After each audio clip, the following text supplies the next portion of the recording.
It's so hard to know, even outside of grief and injury and death, exactly how much information should I be revealing to my 3-year-old who seems to want to know the details to everything. Like figuring out age appropriate information is always challenging.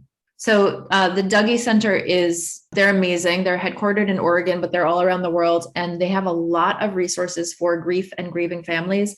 And I know they have resources for when one member of the family had hospitals and ambulances and all of that stuff. How do you talk about it as a family? If you don't see something on their website, message them and ask them if they have any specific resources around what you're talking about. They might not. My guess is that they do, because they do this sort of stuff all the time. Now that said, I really like figuring out what is age appropriate and then answering the question behind the why. So if he's like, why are we having a party for my brother when he's not here? You could say something like, I feel like I want to celebrate his life, and this is a good day every year to remember to do that. Why do you think we celebrate his birthday? Put this back on the kid. I actually like that for almost any age. Like, I don't know. What about you? What do you think? Why do you think we do this? One of the cool magic things about asking that kind of question is you get to hear what they're worried about. You get to hear what they're actually anxious about or what they're struggling with, and you don't have to guess. I like that phrasing, like, I decided that I wanted to celebrate his birthday every year, even though he can't come back, because it's such a special time, or whatever. You want to sound like you and not like me. What do you think about celebrating his birthday? Or just using it as a jumping off point for curiosity about what your little one is thinking and feeling and what they understand. It's tricky because you don't want to be so vague that he's like, anything could happen, but you also don't want to bring in the true facts of the story, because you do need him to be able to go to the doctor, and you do need those things. And so I think and you know your kid best, but I think things like, do you still have questions about what happened when he got hurt during his birth? Because maybe he's moved on from that question, but you can ask, do you still have questions?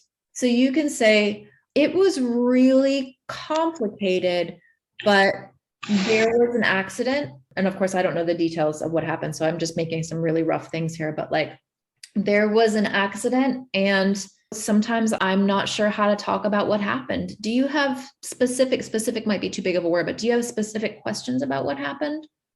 I'm not sure I can answer, but I want you to know that you can always ask me. Like sometimes just like the tiniest crumb of information, and then going back to like, is there anything else you want to know? Or how does it feel when you think about this? We over detail and we guess at what they're worrying about. And I think if you can, this would be really irritating for an older kid, but for a younger kid, like turning their question back on them with another question can help you find out what they're really asking. You don't have to know what you're going to say to every question at every age. This is true for any family system. It's like, you don't have to know the right response, or how much information, or how much is too much, or how little is too little. It's the building the relationships and the environment where your kids know that they can ask you whatever they're wondering about, that they can come to you with their questions, and that you will do your best to answer them and be curious about why they're asking. Like there is this fostering of, it's safe for me to ask these questions. I may not get the answer that I wanted or enough information that I wanted. Of course, a 3-year-old is not thinking these things, but it's the how we engage in this instead of what we engage in. And I think that can serve you through all of the changes and the different levels of questions.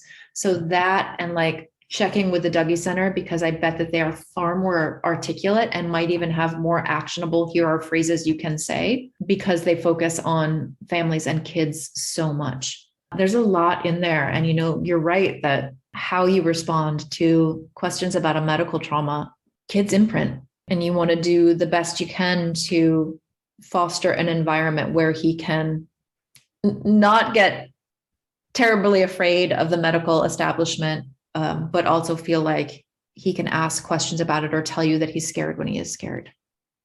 It's really tricky. It's really tricky. I do love the the maneuver of, what would you do? What do you think about this? What do you think happened to your brother? Especially with those little peanuts. I like the what do you think happened because they're going to come up with some wild things.